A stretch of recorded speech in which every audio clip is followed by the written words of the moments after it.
বাইরে কিন্তু প্রচণ্ড বৃষ্টি হচ্ছে, সারা রাত বৃষ্টি হয়েছে। তো এই যে সকালবেলা চা করে নিয়ে এসেছি, বিছানা তোলা হয়ে গেছে, মানুও উঠে গেছে।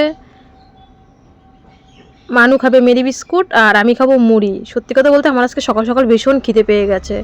আমি কিন্তু সবসময় ভিডিওতে বলি আমি মুড়ি খাই না, মুড়ি খাই না। আমাকে কিন্তু অনেকে ফোন করে SMS করে বলে খালি মেদিনীপুরের নামে বলো মুড়ি খাই মুড়ি খাই। আজকে দেখো আমি নিজেই মুড়ি নিয়ে বসছি এক বাটি, কারণ আমার আজকে প্রচণ্ড খিদে পেয়ে গেছে। আর আমি মেরি বিস্কুটটা ভালোবাসি না, মানু আবার মেরি বিস্কুটটা খুবই ভালোবাসে। রাজা মেরিটা একটু মিষ্টি মিষ্টি বলে আমার ভালো লাগে না। যাই হোক, খিদে আজকে আমার মানে প্রচুর পেয়েছে, তো আমিও বিস্কুট খেয়ে নিলাম গপ গপ করে 2-3টে। আর সাথে দেখো এক বাটি মুড়ি নিয়েছি। আর আমাদের অবশ্য গরম গরম মুড়ি, আমাদের দোকানে একদম গরম গরম মুড়ি আনা হয়, বাড়ির পাশেই মুড়িটা ভাজা হয়। তো সুপ্রভাত বন্ধুরা, সকলে কেমন আছো? আশা করি সকলে ভালো আছো, আমিও মোটামুটি আছি। তো এখন বেজে গেছে অনেক সকালবেলা, মানে সারা রাত বৃষ্টি, কালকের থেকে যে বৃষ্টি শুরু হয়েছে, বৃষ্টি আর থামছে না। আমার মা একবার ফোন করেছে, আমি উঠে দেখি বৃষ্টি হচ্ছে, আবার শুয়ে পড়েছি। হ্যাঁ, দরজা খুলে শুয়ে পড়েছি। কি করবো, বৃষ্টি হচ্ছে না। আর মানুর কালকে সত্যি পড়াশোনা করে মানে অনেক কষ্ট হয়ে গেছে। তো কালকে ওই কটার সময় 11:30টার দিকে শুয়ে পড়েছে, বলছে মা আজকে না আমার খুব কষ্ট হয়ে গেছে, ঠিক করে খেতেও পারিনি, একবার এসছি একবার গেছি। তো ঠিক আছে, আজকের জন্য ওকে একটু লেটেই রেখেছি, মাস্টার আসবে পড়াতে, 10টায় পড়াতে আসবে। তো আমি ইচ্ছা করেই 8:30টার সময় রেখেছি। তো চা মুড়ি টুড়ি খেয়ে এই যে বাইরে বেরিয়েছি, এখন একটু ঘরটা আবার মানে বিছানা তোলা হয়ে গেছে 8টার সময়। আর মানে এখন আরেকবার ঘরটা ভালো করে ঝাড় দেবো, আবার পড়াতে আসবে। তো ভিডিওটা কন্টিনিউ দেখতে থাকো। অনেক বেলায় শুরু করেছি, বৃষ্টি হচ্ছে, কি করব। মা একবার ফোন করেছে সকালবেলা, তখন কটা বাজে, 6:30 6:45 ফোন করেছে। মার ফোন করা দেখেই আমি উঠে, মানে মা যে ফোন করেছে ঘুম ভেঙে গেছে, আমি দরজা খুলে দিয়েছি। খুলে বৃষ্টি হচ্ছে, আমি তো বলেইছি আমি ভিজে ভিজে আমার ভিডিওর আমি কাজ করি না, দরকার নেই। কারণ আমার শরীর খারাপ হলে আমার পুরো পরিবার আমার মুখের দিকে বেঁচে থাকে, তাই না? আমি এর জন্য ভিজি না কোনো সময়। আর তারপরে মানুষ বাপি প্রত্যেক দিন ও 8টার সময় কোম্পানি খোলে, তো মানে কাজে যায় 8টার সময়, প্রথম গিয়ে ওই সব কিছু করে। তো 7:30টার সময় ও প্রত্যেক দিন 7:30টার সময় ফোন করে, মেয়ে ওঠেনি, প্রত্যেক দিন এই কথা জিজ্ঞাসা করে। তো আমি বললাম না, মেয়ে আজকে ওঠেনি, আমি ইচ্ছা করে মেয়েকে ডাকিনি, ও কালকে খুব ক্লান্ত ছিল। তো 8:30 বাজুক, তারপরে মেয়ে উঠবে, আমি ডাকবো আর কি ওকে। তো মা যখন ফোন করলো 6:30 7:45, তখন ওকে আয়রন ওষুধটা দিয়ে দিয়েছি। তো খুব জোরে যে বৃষ্টি হয়েই যাচ্ছে। তো চলো শুরু করি, বাবা যাবে। আমি বললাম কি অনেকদিন মেয়ে মাংস খায় না, আজকে বাড়ি আছে, আজকে মাংস আনো। তো মাংস আনতে যাবে, আমি তো দোকানে বসবো, কিন্তু যাবে কি করে, বৃষ্টি হচ্ছে। আমি এখন ঘরটা একবার ভালো করে ঝাড় দিই, বৃষ্টি কমে গেলে মাস্টারমশাই চলে আসবে। সকালে একবার বাসি ঘর ঝাড় দিয়েছি, আবার মাস্টারমশাই আসার আগে আবার ভালো করে ঝাড় দিই। আমার খুব খিদে পেয়েছিল, আমি সকালবেলা চা খেয়েছি, আমরা শ্বশুর বৌমা মানু, তারপরে ওঠার পরে আবার একটু চা আর বেশি করে মুড়ি খেলাম।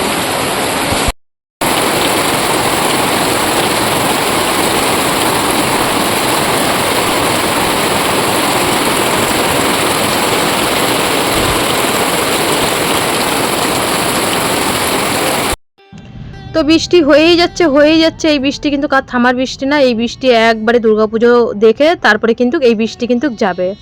এই যে শুরু হয়েছে, এতদিন গরম ছিল, এখন আবার বৃষ্টি। গরম কিন্তু তাও কমছে না। যাই হোক, 3 দিন 4 দিনকার জামা কাপড় রয়েছে, কবে যে শুকাবে ভগবান জানে। এই একটা দিন শুরু হলো, এখন মানে যা পুরানো আছে সব বের করে আবার পরতে হবে। তো আমি ঘরটা তাড়াতাড়ি করে ঝাড় দিয়ে দিলাম, কারণ মাস্টারমশাই আসবে বলে একটা বিশাল চিন্তা ছিল। ও বাবা, হোয়াটসঅ্যাপে গিয়ে দেখি মাস্টারমশাই লিখেছে 11:30টায় পড়াতে আসবে। তো যাই হোক, একটা বেশ এই মাস্টারমশাইয়ের একটাই গুণ ভালো, যে লেট করে মানে পড়াতে যদি লেট করে আসে বলে দেয়। তো এই দেখো বাবা গেছিলো বাজারে, বৃষ্টিটা একটু কমেছে, নিয়ে এসে কি রান্না করব, এনেছে মাংস, পাইনি, অনেক বেলায় গেছে বাবা বাজারে। তো 250 না 300 মতন এনেছে। যাই হোক, ওটা দিয়েই চালিয়ে দেবো, যা থাকবে সেটা দিয়েই চালিয়ে দেবো, কোনো ব্যাপার নেই। আর মানু করছিল দোকানদারি। তো এই যে পেঁপে দুটো দেখছো, এই পেঁপে দুটো দিয়েছে আমার যা, মানে দুষ্টুর মা, রানার মা। তো দিদি এই পেঁপে দুটো বললো পেঁপে খাবা, এনেছি দাও তাহলে, ছাড়বো কেন, এই বর্ষা দিন এমনি যা সবজির দাম হয়। তো বাইরে বেশ সুন্দর হাওয়াও হচ্ছিল। তো যাই হোক, মানুকে এদিকে পড়াচ্ছে, আমি সেই ফাঁকে 1 ঘন্টার মধ্যে আমার রান্না হয়ে যাবে। রান্না আর কি, ওই তো পেঁপে সিদ্ধ দেবো, আর কি রান্না করব। আর শুধু মাংসর তরকারি, আর কিচ্ছু না। বর্ষার দিনে মানু বলে কি এক তরকারি হলেই টেস্ট।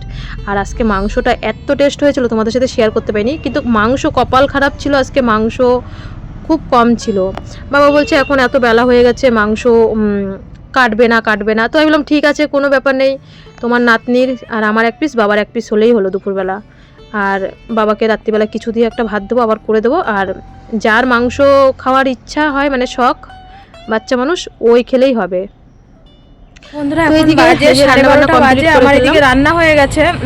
মাস্টারমশাই এই পড়িয়ে গেল। মাস্টারমশাই এসছে লেটে, 10টায় আসার কথা ছিল, পরে হোয়াটসঅ্যাপে মেসেজ করলো যে 11:30টায় আসবে। তার 11:30টায় এসছে, এই যে মাস্টারমশাই এখন গেল 12:30, তাই আমি ক্যামেরা অন করলাম। তো পেঁপে সিদ্ধ আর হচ্ছে মাংসর ঝোল রান্না কমপ্লিট হয়ে গেছে, বাসন টাসন সব মেজে এসেছি, কমপ্লিট হয়ে গেছে। আকাশটা দেখো, এখন মনে হচ্ছে কি এখন সেই আশা আসবে, এই নিয়ে মানে সকাল থেকে 4-5 বার জামা কাপড় তুললাম, আর মানে তুললাম। তো রান্নাবান্না কমপ্লিট, বাসন মাজা টাজা সব কমপ্লিট হয়ে গেছে। আসলে কি বলতো, এই 2 দিন ধরে কাজ কম, কারণ শুক্রবার আর শনিবার এত কাজ করেছি, লেপাপুচি মাজা ঘষাঘষি করেছি। ওই দেখ 2 পিস কষা বাটিতে রয়েছে, আর গ্যাসটা এখনও অফ করা হয়নি। ছোট্ট করে ভাতও হয়ে গেছে। সব রান্না মানে রান্না বলতে কি, পেঁপে সিদ্ধ দিলাম বাবার জন্য আর আমার জন্য, আর ব্যাস একটু মাংসের ঝোল। এই বর্ষার দিনে মানুষ খিচুড়িও খায় না। হ্যাঁ, পেঁপে সাথে পুরো একটা আস্ত পেঁপেই দিয়েছি, তুই খেলে খাবি, তাতে আমার কোনো ব্যাপার নেই। ভাত নিবি আমাদের? তো যাই হোক, দেখি এখন ভিডিওটা এডিটিং করে যদি বৃষ্টি নামে তাহলে একবার স্নান করে নেব। আর সব ভিজা, আর নাইটি সেলাই করতে দেওয়া রয়েছে। তো এখন হচ্ছে কুর্তি পরতে হবে, চুড়িদার পরতে হবে। তো আবার পরে আসছি, বারান্দাটা শুধু পরিষ্কার করে নিই। ভাত বাড়লাম, মানু গোপাল ভাঁড় আর হচ্ছে বলছে কি এই মানে বর্ষার দিনে গোপাল ভাঁড় আর মাংস দিয়ে ভাত খাওয়া, হা কি মানে টেস্ট। আর এই যে বাবাকেও দিয়েছি, এই যে পেঁপে সিদ্ধ, কাঁচা লঙ্কা তেল লবণ দিয়ে মাখলাম, আর এই যে মাংস আর ভাত। তো চলো হচ্ছে খাওয়া দাওয়া। তো খাওয়া দাওয়া কমপ্লিট হয়ে গেলে দেখলে তোমরা, আমি তখন ওই কুর্তিটা পরেছিলাম কারণ নাইটিগুলো ভিজা ভিজা ছিল বলে, তাই তারপরে আবার চেঞ্জ করে নিয়েছি, কারণ নাইটির মতন সুখ জিনিস মনে হয় নেই, যা চুড়িদার বলো বা কুর্তি বলো ঘরে পরার জন্যে। তো যখন 1টা বাজে, তখন আমার মামার ছেলে ফোন করেছে। মামার ছেলে না, ওটা তো আমার মাসির ছেলে, মামার বাড়িতে থাকে। মামার ছেলে বলছি, আমার যে ছোটো মামা আমাদেরকে ছেড়ে চলে গেল।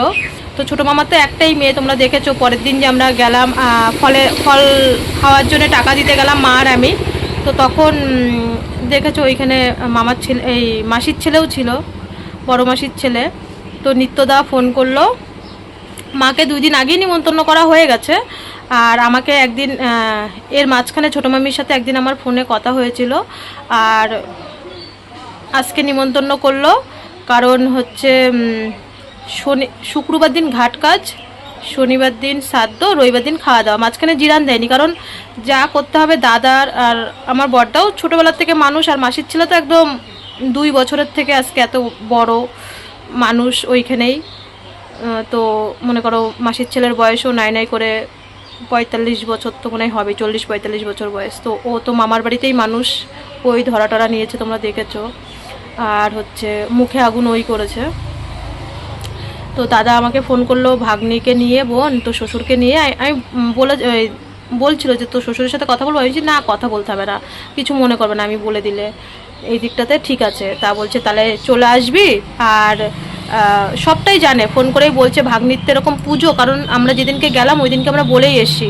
তো তোমাদের কাছে একটা কথা বলি, মানুষ তো মানে বিএমটির সময় আমার মানে যেমন সাবস্ক্রাইবাররা সেমন আমার নিজের মানুষ। তো আমার মা তো প্রচুর মানসিক করেছে। তো আমি বলেছিলাম মা, মাত্র ওর ভ্যাকসিন কমপ্লিট হলো এপ্রিলে, আর সামনের বার মাধ্যমিক দেবে, আর 7-8 মাস হাতে আছে। আমি এই সময় তোমাদের বাড়িতে যাব না। এমনি তো তোমরা দেখো আমি 2 বছর 3 বছর পর পর বাবার বাড়িতে যাই, আমি যাই না বাবার বাড়িতে। তো আমি 7-8 মাস তোমাদের বাড়িতে যাব না। তোমাদের যখন ভালো লাগবে মানুকে দেখতে আসতে, তোমরা এসে এসে দেখে যাবে, কাজল, বাবা, মা, যার যখন ইচ্ছা হবে সে তখন দেখে যাবে এসে, তাই না? তো আমি যাব না দেখতে। তো মা এপ্রিলে ভ্যাকসিন হয়ে যাওয়ার পরে মা আমাকে না বলে, বড় ঠাকুরের পুজো মানসিক দেবে জানি, তো মা বলছে দেখ বড় ঠাকুরের পুজো রাখতে নেই, মানসিকটা দিয়ে দিই। আর ঠাকুর মানে মূর্তি তুলে আমাদের মন্দিরে, বাড়ির সাথেই মন্দির আছে, তো মন্দিরে ওই প্রত্যেকবার যার মানসিক থাকে সে ঠাকুর দেয়। তো আমার মা বলছে আমি তো তোর দিদিকে মানে আমার কুটি দিই, মানে যারা আর কি পুজোটা সবাই চালায়, তো বলছে আমি তো বলে দিয়েছি আমরা ঠাকুর দেবো। আর ঠাকুর বায়নাও দেওয়া হয়ে গেছে। বায়না আমরা তো ভাবতেই পারিনি মামা এত তাড়াতাড়ি চলে যাবে, ভাবতেই পারিনি। আমরা ভেবেছিলাম হয়তো 3 মাস 6 মাস লাস্টিং করবে মামা, কিন্তু মামা যে 2 মাসের ভিতরেই চলে যাবে আমরা ভাবতেও পারিনি। তো আমাদের ঠাকুর অনেক আগেই বায়না দেওয়া হয়ে গেছিলো, আজ থেকে 2 মাস আগে আমার বাবা বায়না দিয়ে এসছে পালবাড়িতে গিয়ে। তো এখন কি করব ভেবেছিলাম, সত্যি আমার মনে ইচ্ছা ছিল পুজোটা মাইক দিয়ে ঠাকুর মানে আনতে যাব। মার মন মেজাজ খারাপ না, পুজো এবার করতেই হবে, ঠাকুর যেহেতু বায়না দেওয়া হয়ে গেছে, তারপরে সব কিছু কেনাকাটি হয়ে গেছে পুজোর। কিন্তু আমার মনে প্রচুর ইচ্ছা ছিল যে ঠাকুর বাজনা বা মাইক টাইক দিয়ে সেই চুয়াডাঙ্গায় অনেক দূর ঠাকুর আনতে যেতে হয় আমাদের, তো ওইখান থেকে ঠাকুর আনবো এরকম অনেক মনে ইচ্ছা ছিল। তারপরে মা বলছে দেখ মা, আগে এটা যেহেতু বায়না দিয়ে ফেলেছি এই পুজোটা করি। আমি বললাম দেখো মা, কালী পুজো কিন্তু এখন দেয়া যাবে না, পরীক্ষা। আমি জানি মানসিক বেশি দিন রাখতে নেই, তো প্রচুর মানসিক রয়েছে মানুর ওই বিএমটির সময়। তারপরে আমি বললাম কালী পুজোর সময় আমার পুরো ইউটিউব ফ্যামিলি তোমাদেরকে সবাইকে নিমন্ত্রণ করব, সবাইকে আমি মানে আমার ফ্যামিলি যেই কয়জন আছে যে যেখানে আছে সবাইকে মানুর কালী পুজোর সময় যখন ওর মামার বাড়িতে কালী পুজো দেবে, আমি বললাম মা সবাই একসাথে না হলে, আর কালী পুজোয় প্রচুর খরচা লাগে, সেখানে মনে যেন আমিও যদি 5,000 10,000 টাকা দিতে পারি। আমি বলি মা আমার তুমি তো সবই জানো আমি কতটা ঋণ গলা পর্যন্ত, আমাকে একটু মাথা গুঁজে একটু দাঁড়াতে দাও, 1-2 বছর লেট করো। তো মা বললো ঠিক আছে কালী পুজোটা তাহলে মানির হচ্ছে মাধ্যমিক পরীক্ষা হয়ে যাক, 1 বছর পরেই দেবো। আমি বললাম হ্যাঁ 1 বছর পরে, কারণ কালী পুজোতে গেলে প্রচুর খরচা, মানে খরচা না মানে অনেক দিন থাকতে হবে, আমার তো এখন কোথাও থাকার সময় নেই। তারপরে মাকে বললাম মা আমার ইঞ্জেকশন রয়েছে সেই একটা খরচা, মাথা গুঁজে আমি একটু দাঁড়াতে দাও, মাত্র 5 মাস ইঞ্জেকশন রানিং চলছে, আরও 1-1.5 বছর যাক তারপরে পুজো দিও। আর আমি তখন আমার ইউটিউব ফ্যামিলিকেও, আমি পুরো ইউটিউব ফ্যামিলিকে নিমন্ত্রণ করব, খুব আশা আছে মানুর কালী পুজোর সময় ওর মামার বাড়িতে সবাইকে নিমন্ত্রণ করব। তো মানে আমি একটা বিশাল সমস্যায় পড়ে গেছি এইদিকে, মানে যেদিনকে মানসিক সে মানে পুজো আর কি শনিবার দিন, ওই দিনকে মামার শ্রাদ্ধ, রবিবারে খাওয়া দাওয়া আর কি, মানুষে তো যাই শ্রাদ্ধ সময় কীর্তন টীর্তন হয়। তো মা তো সবার ছোট তোমরা জানো মামার পরে, তো আমি মা এইদিকে পুজো দেবে না এইদিকে মামার শ্রাদ্ধ। তো দাদা বলল বোন তুই ভাগ্নির হচ্ছে পুজোটা দিয়ে রবিবার দিন আসিস। আমি বলছি দাদা রবিবারে তো 3 জায়গায় পড়া থাকে, তাও বলছে আসতে হবে, আমরা সবটাই জানি, এই যে অনেকে বলে, আমি ভাবতেই পারিনি মামা এত তাড়াতাড়ি চলে যাবে। আমি তো দেখো আমার 2 মাস আগে আমি মামাকে দেখে এসেছি, ভেলুরে যাওয়ার আগে দেখে এসেছি।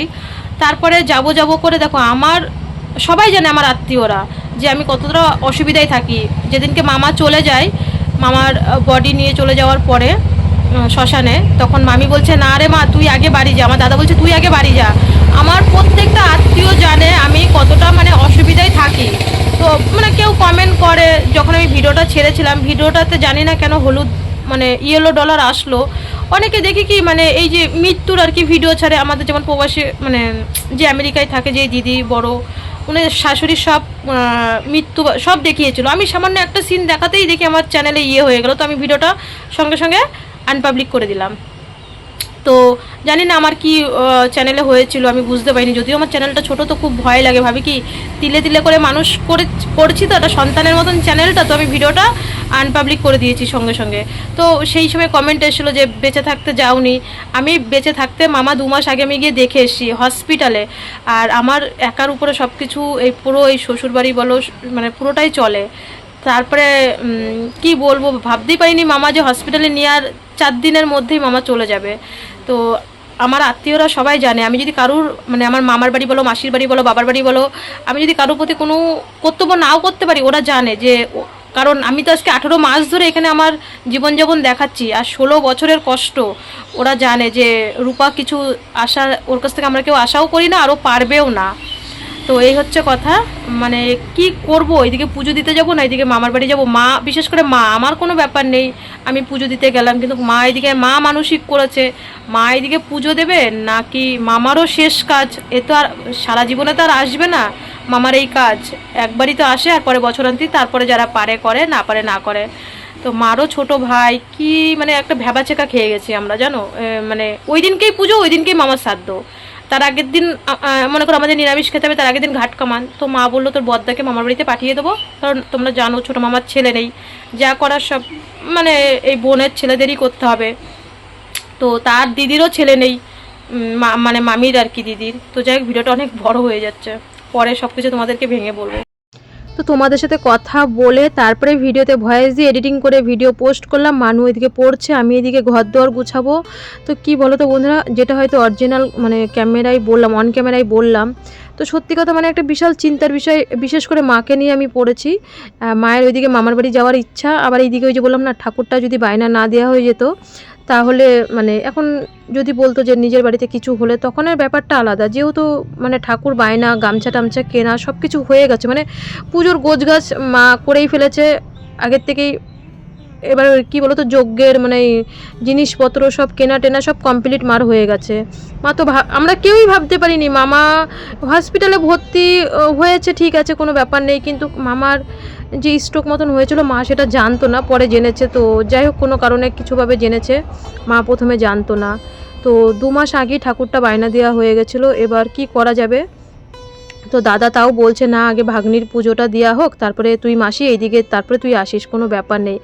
আর মাকে বললাম মা দেখো আমরা যেতে পারবো না ঠিক আছে, তুমি দাদাকে পাঠিয়ে দেবে, আমরা তো পরে যাবই, মানে রবিবার দিন যাব।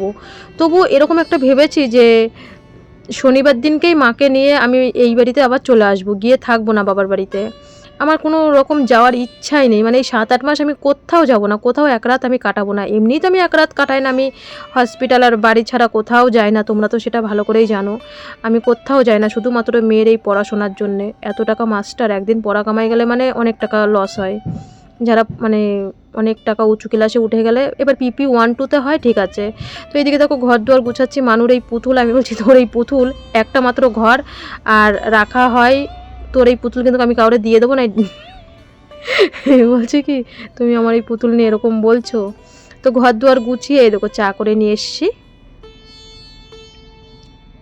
মানে মাস্টারমশাই আসবে বলেই তাই তাড়াতাড়ি কিন্তু আজকে ঘর দুয়ার গুছানো হয়েছে। মানুষ সন্ধে দিয়ে দিয়েছে, দোকানে সন্ধে, ঘরের সন্ধে সব মানু দিয়েছে। আর বাবাকেও আজকে মানে খুব তাড়াতাড়ি চাটা খাওয়া হয়ে গেছে, কারণ পড়াতে আসবে। তারপরে আর বললো, হঠাৎ করে ফোন করে বললো পড়াতে আসবে না। বন্ধুরা এত তাড়াতাড়ি ঘর দুয়ার গুছালাম, শুভ সন্ধ্যা সকলকে। তো চাটা খাওয়া তো হয়ে গেল, 7টা বেজে গেছে, আমি জানি পড়াতে আসবে। বললাম না ওই আগের দিনকে তাড়াতাড়ি চলে এসেছিলো, আমি ঘর দুয়ার মানে জামা কাপড় গোছাতে গোছাতে চলে এসেছিলো। তো এখন প্রায় 7টা 20 বাজে। তো ফোন করলো যে আজকে রিমি তোকে পড়াতে আসতে পারবো না। তো মানু বললো ঠিক আছে দাদা, কালকে আমার তাহলে বাড়িতে পড়া নেই, সারাদিন আমি বাড়িতে আছি, আমার পড়া কমপ্লিট, তুমি যখন ইচ্ছা তখন পড়াতে আসো, আমার কোনো ব্যাপার নেই, পড়া আমার পুরো রেডি। তখন বললো তুই তাহলে কালকে আমি তোকে 10টায় পড়াতে আসি। বললো ঠিক আছে 10টায় আসো, মানুর কালকে গাইঘাটায় পড়া আছে। আজকে তো বাড়িতে পড়ালো ইংলিশ মাস্টারমশাই, আর গাইঘাটায় পড়া রাত্রিবেলা। আর তাহলে বললো তাহলে তোকে আমি কালকে 10টার সময় পড়াবো। বললো তোমার যখন ইচ্ছা তুমি তখন আসো, 10টায় আসো, 11টায় আসো, সকাল 6টায় আসো, আমার কোনো ব্যাপার নেই, আমার পড়া সব কমপ্লিট রেডি। তো আমি তাড়াতাড়ি ঘর দোর গুছালাম, শোকেসটা খুলে দেখি কি মানুর কতগুলো জামা প্যান্ট, মানে আগের আর কি জামা প্যান্ট ইঁদুরে না কেটে ফেলেছে। আমি শোকেসে তালা দিয়ে রাখি, তবু মাঝে মধ্যে খোলা হয়, তো মানে করো পয়সা রাখি, হয়তো আমি কাপড়ের তলায় ভাজে পয়সা রাখি, সেখান থেকে নিই, হয়তো শোকেস কোনো সময় রাত্রিবেলা তালা দিয়ে হয় না, কারণ আমি জানি শোকেসের জামা কাপড় ছাড়া তো আমার অমূল্য কোনো কিছু থাকে না। তো এখন দেখো ওই যে ওখানে রেখেছি সব জামা কাপড় বের করেছি। এখন থেকে আমার একটা শাড়ি কেটে দিয়েছে, মানুর একটা জামা কেটে দিয়েছে। তো এখন মানু বললো মা দাদা যেহেতু আসবে না তাহলে শোকেসটা গুছিয়ে ফেলো, গুছিয়ে পরে ওষুধ দাও।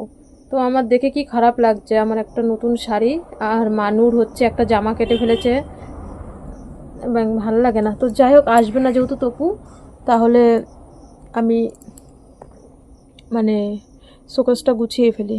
তো এই যে বন্ধুরা রাত এখন বাজে 9টা, এই যে ইঞ্জেকশন দেবো। তো বন্ধুরা আজকের ভিডিওটা আমার মনে হলো আমি তোমাদের সাথে সব কিছু শেয়ার করি, তো এটাও মনে হয় যেন শেয়ার করি, কারণ মানুর মানসিক পুজো, কারণ তোমরাও তো ঠাকুরের কাছে সেই সময় প্রার্থনা করেছো BMTর সময়, শুধু আমার নিজের মানুষ করেনি, তার সাথে তোমরাও করেছো। তোমাদেরকে আমি পুরো আমার নিজের পরিবার, নিজের মানুষ ভাবি, সে নেগেটিভ কমেন্ট বা পজিটিভ কমেন্ট। তোমরা হচ্ছে আমার কাছে যে এক একজন কী রত্ন সেটা শুধুমাত্র আমিই জানি। আর সবসময় তোমাদের প্রশংসা আমি যতদিন বাঁচবো সারা জীবন করে যাব। তো আজকের ভিডিওতে তোমরা অবশ্যই তোমাদের মন্তব্য জানিও, আর ভিডিওটা কোথাও ভালো লাগলে অবশ্যই একটা লাইক করো, কমেন্ট করো, শেয়ার করো। আজকের মতন টাটা।